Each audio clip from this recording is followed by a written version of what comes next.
mendapatkan syafaatnya. Amin ya rabbal alamin. Yang terhormat ayahanda tercinta dan ibunda tercinta, pimpinan Pondok Pesantren Darut Taufik. Yang saya hormati asatidz wal asatidzah, yang saya hormati Bapak Ibu wali santri, dan tak lupa pula kepada seluruh santriwan santriwati yang saya cintai. Baiklah, pada kesempatan kali ini berdirinya saya di sini, saya akan melanjutkan uraian cerita Isra Mi'raj yang telah dibawakan oleh Ukhtina Aura tadi. Sebelum itu, ada yang tahu nggak sih apa itu Isra wal Mi'raj?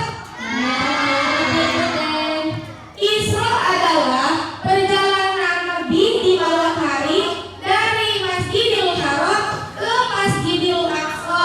Sedangkan Mi'raj adalah perjalanan Nabi di malam hari dari Masjidil Aqsa ke Sidratul Muntaha.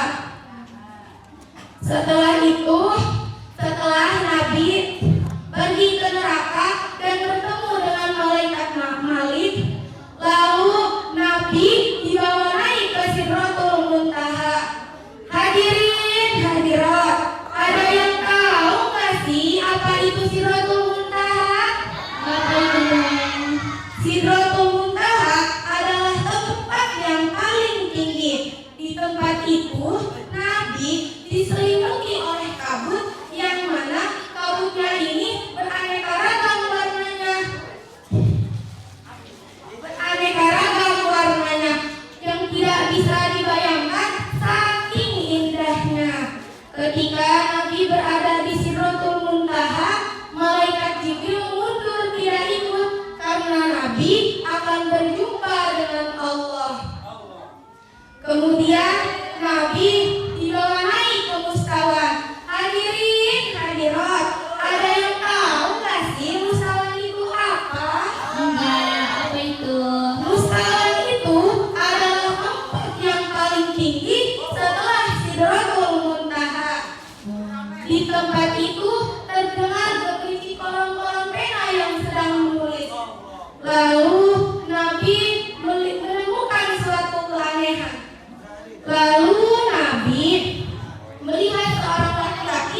kasih kepada Nabi Daud, dan Engkau telah memberi Nabi Daud kuasa untuk menguasai gunung. Engkau juga telah memberikan kepada Nabi Sulaiman kerajaan yang agung, dapat menguasai jin, manusia, setan, dan angin. Engkau juga telah menganugerahkan sebuah kerajaan yang tidak pernah Engkau berikan setelah Nabi Sulaiman.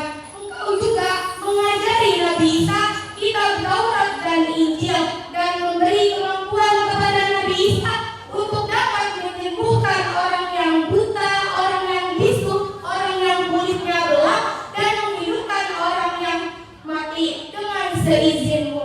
Engkau juga telah menjaga sekaligus melindungi Nabi Isa serta ibunya dari godaan setan yang terkutuk, hingga tidak ada yang berani mengganggu keduanya lagi. Lalu Allah pun berkata kepada Nabi, "Wahai Muhammad, sungguh telah kujadikan engkau sebagai kekasihku." Dalam satu riwayat hadis dijelaskan bahwa ucapan Allah tersebut sebagai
Jangan